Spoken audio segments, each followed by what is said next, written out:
이게 바로 유대인의 특성인데요. 유대인들은 뭘 하든 혼자지 않습니다. 공부를 하든 연구를 하든 사업을 하든 바로 데이비드 차움은 이 암호학을 자기 주변의 유대인 천재들과 같이 모여서 이제 연구를 하게 됩니다.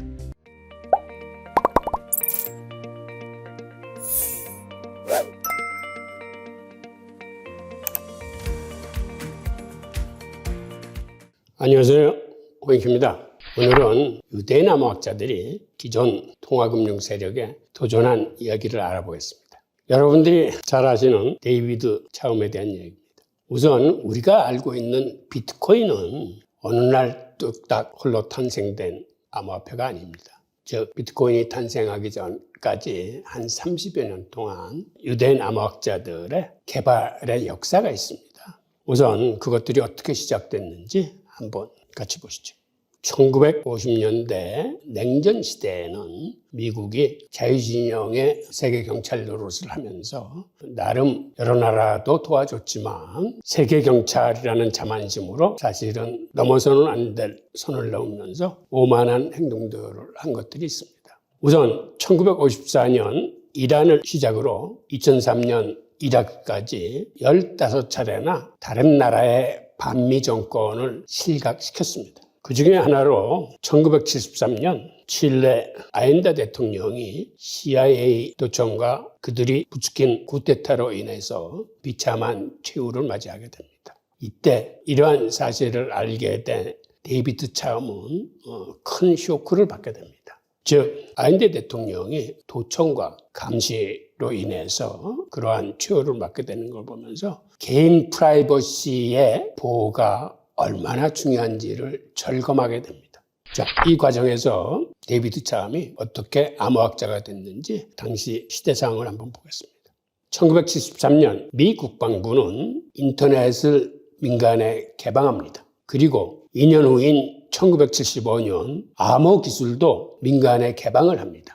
즉 IBM이 군의 암호 기술을 받아다가 민간들이 쓸 수 있게 암호 체계를 재구성해서 개방을 했는데 그 과정에서 미국 정부의 꼼수가 있었습니다. 즉 무슨 얘기냐면 당시는 군과 정보 당국이 냉전 시대이기 때문에 편지 검열이라거나 정보 검열들을 수시로 할 때였습니다. 그러다 보니까 정보당국이 암호 기술을 개방을 하면서 자기들은 그 암호 내용을 쉽게 볼 수 있는 백도어를 알고리즘에 설치해놨습니다. 그런데 바로 이게 민간 암호학자들에 의해서 발각돼서 문제가 생기고 결국 정부는 이 백도어를 제거를 하고 배포를 하게 됩니다. 이런 상황에서 데이비드 차움은 다시 한번 개인 프라이버시의 보호를 위해서는 여러 가지 준비를 해야 되겠다라고 생각을 하게 됩니다. 그리고 1982년 26살의 나이로 NYT 경영대학원의 교수가 됨과 동시에 그는 암호학 연구 동아리를 만듭니다. 그런데 이게 바로 유대인의 특성인데요. 유대인들은 뭘 하든 혼자지 않습니다. 공부를 하든 연구를 하든 사업을 하든 바로 데이비드 차움은 이 암호학을 자기 주변의 유대인 천재들과 같이 모여서 이제 연구를 하게 됩니다.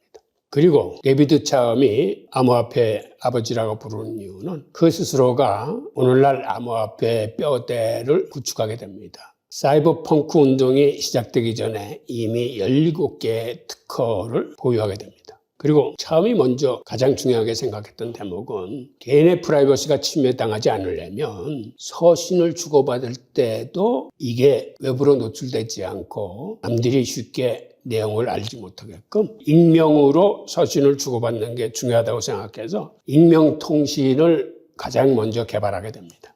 그는 1982년 추적불가 전자메일과 디지털 익명성이라는 논문을 발표하고 그 논문을 기초로 익명통신 연구를 해서 암호학자들 간에는 그거를 통신수단으로 사용했습니다. 다음에 차움은 프라이버시 보호를 위해서는 추적 불가능한 통신보다 더 중요한 게 있는 게 그게 바로 개인 구자 보호라고 생각했습니다. 개인 구자를 은행이나 정부가 함부로 들여다보지 못하도록 개인 구자도 암호화해서 서로 주고받아야 되겠다는 생각을 하게 됩니다. 그는 인터넷으로 정보가 전달되듯 가치도 전달하지 않을 수 있을까라는 생각을 떠올리면서 추적 불가능한 디지털 화폐를 만들게 됩니다. 그리고 이런 추적 불가능한 디지털 화폐를 만든 곳에는 개인 구자 보호라는 목표도 있지만 또한 당시 부조리한 통화금융 시스템을 근본적으로 디지털 화폐가 바꿀 수 있다고 생각했기 때문입니다. 이러한 생각을 바탕으로 데비드 차움은 1982년 인터넷으로 주고받을 수 있는 디지털 화폐 개념을 창안하고 세계 최초로 추적 불가능한 암호화폐 개념을 탄생시켰습니다. 그리고 신문에 익명성 디지털 화폐라는 아이디어를 발표를 합니다.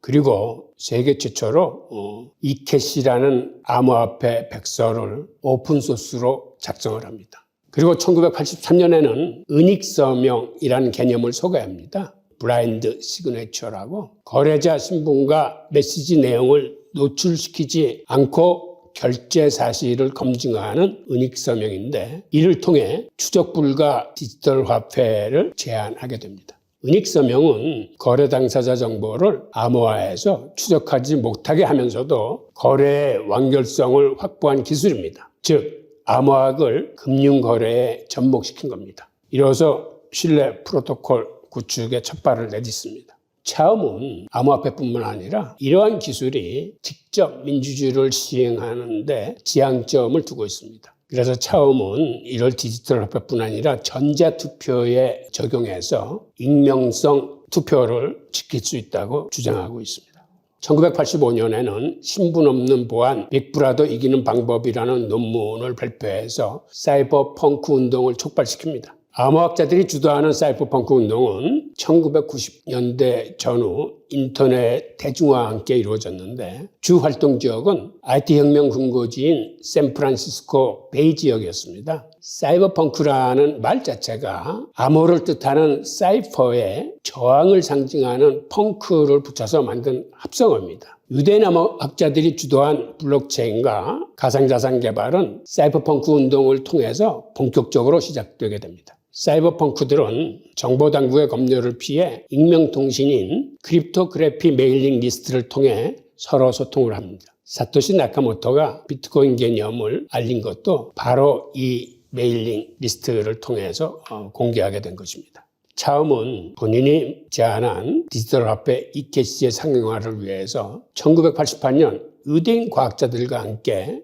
은익서명을 통한 오프라인 전자현금 입출금 시스템을 개발하게 됩니다. 즉 우리가 은행 거래를 하면서 돈을 입출하고 뺄 때 은행에 가지 않고도 현금 인출기를 가지고 하듯이 차움 생각에도 전자 디지털 화폐를 쓰지만 이거를 쉽게 입출금할 수 있는 시스템, 기계를 만들어야 되겠다고 그래서 유대인 과학자들과 힘을 합쳐서 먼저 이 전자현금 입출금 시스템을 만든 겁니다. 이 개발에는 유대인 컴퓨터학자 아모스 피아트하고 이스라엘 와이즈만 연구소의 교수인 모니 라오로가 공동 개발해서 이 유대인 3명이 만든 기계입니다. 이 시스템은 처음이 암스테르담에 설립한 회사인 디지캐시를 통해 1995년서부터 1998년까지 3년간 미국 세인트루이스에 있는 마크 트웨인 은행에서 소액 지불 시스템으로 사용되었습니다. 즉 처음이 만든 최초의 암호화폐는 탈중앙화 암호화폐가 아니라 은행을 통한 중앙화 암호화폐였습니다. 오늘날 암호화폐 탄생 비화를 한번 보겠습니다. 오늘날 암호화폐를 탄생시킨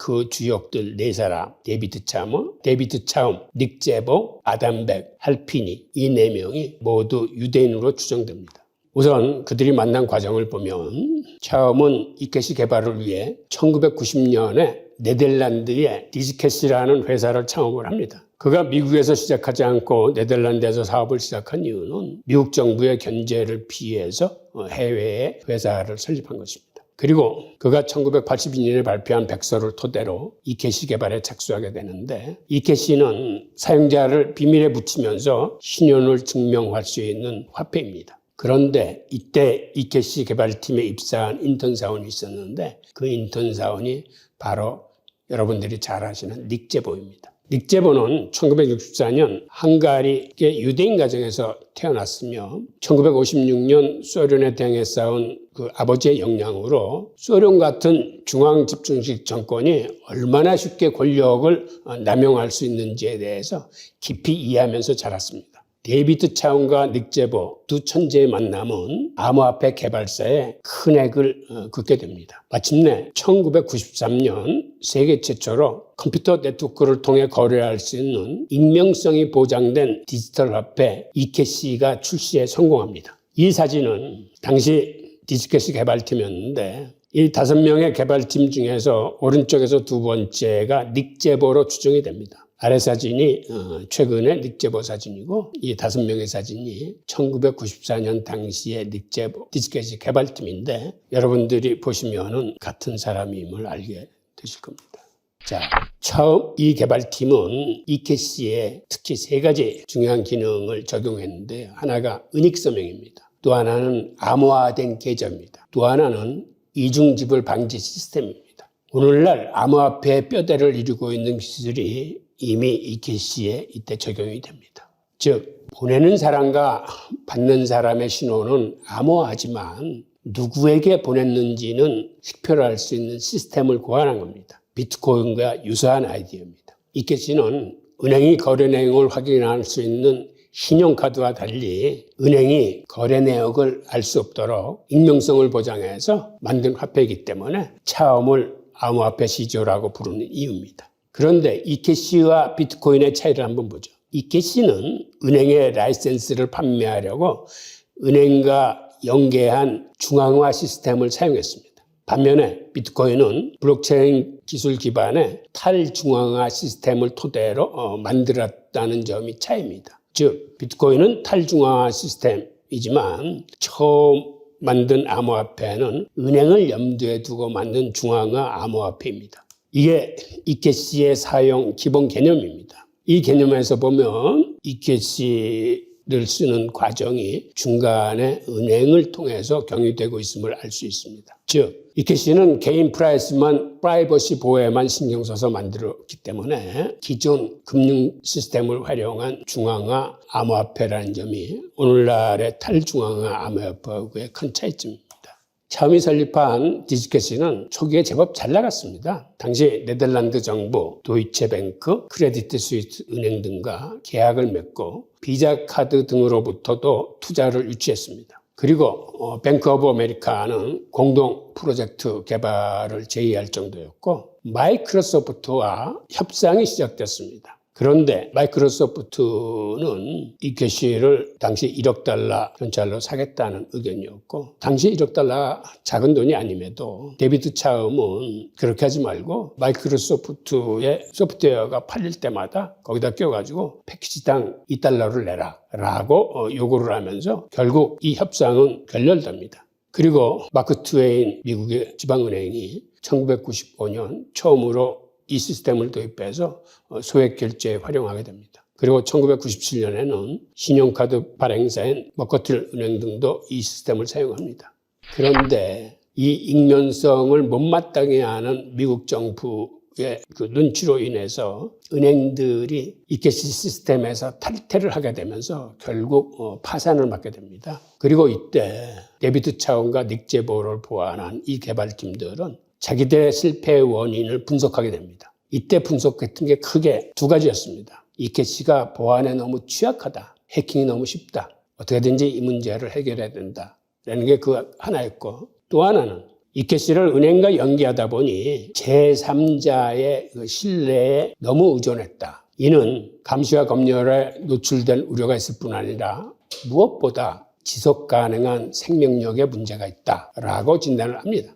그리고 그들은 은행의 신뢰에 의존하지 않는 독자적 탈중앙화 암호화폐 개발 필요성을 깨닫습니다. 이캐시의 한계를 극복하는 나름의 결론을 내렸고 새로 개발할 탈중앙화 암호화폐는 다음 조건을 만족시키기로 했습니다. 첫째, 우발적인 분실 및 도난으로부터 안전해야 되겠다고 생각을 했습니다. 그 안전해야 되겠다는 게 바로 블록체인 기술이나 이런 거를 활용해서 도저히 그것들을 해킹하거나 도난할 수 없는 그런 시스템을 만든 겁니다. 둘째, 그 가치는 위조할 수 없을 정도로 비용이 많이 들어 가치 있는 것으로 간주되어야 한다라는 원칙을 세웠습니다. 이 얘기는 뭐냐면 그들이 생각한 거는 실물 경제에서 금이 근본위 제하에서의 화폐의 신뢰도를 결정하는 중요한 토대였던 것과 마찬가지로 인터넷 환경에서 온라인상에서 가치 있는 게 되려면 우리가 비트코인을 채굴할 적에 수많은 시간과 공력을 들이고 전기를 써가면서 채굴하기 때문에 그 비트코인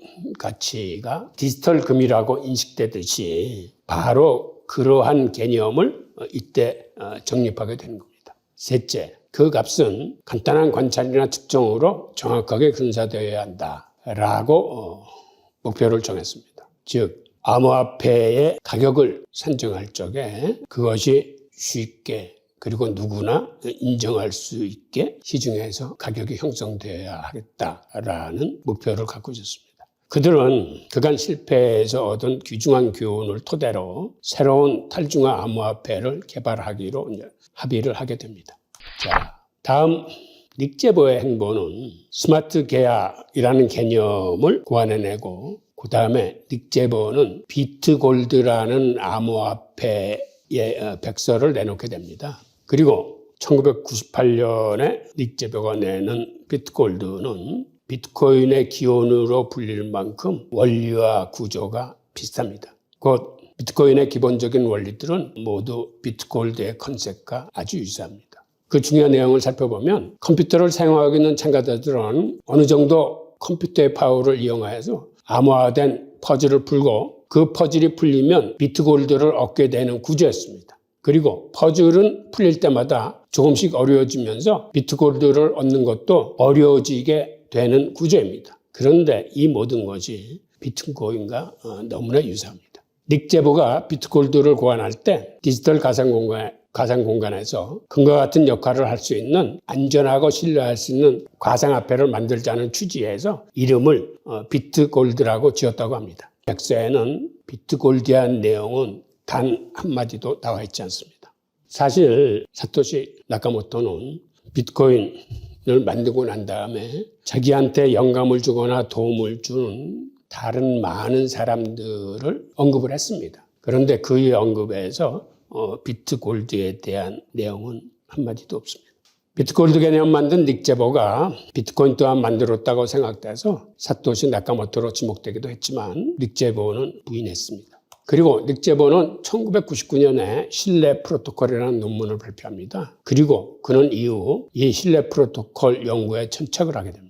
즉 사생활과 계약, 정부와 제3신뢰기관 등을 연구하면서 이를 스마트 계약 개념과 연결시킵니다. 닉제보가 개발한 스마트 계약 개념과 신뢰 프로토콜 연구는 이후 비트코인 스크립트라는 프로그래밍 언어로 이어졌고 2015년 유대인 비탈릭 부테린에 의해서 이더리움으로 개발되게 됩니다. 앞으로 스마트 계약의 진화는 현재 중앙화 경제를 플랫폼 경제로 진화되면서 결국 이 플랫폼 경제는 향후에는 프로토콜 경제로 갈 것이라고 전망되고 있습니다. 프로토콜 경제는 탈중앙화 및 탈독점화를 통해 일정한 규칙을 만들어 참여자 모두에게 공정성과 투명성을 확보하는 참여형 공정경제 시스템을 구현할 수 있는 수단으로 여겨집니다. 즉 미래의 주식회사는 주식이 아닌 이해관계자가 모두 참여 가능한 그러한 스마트 계약을 갖고 있는 코인으로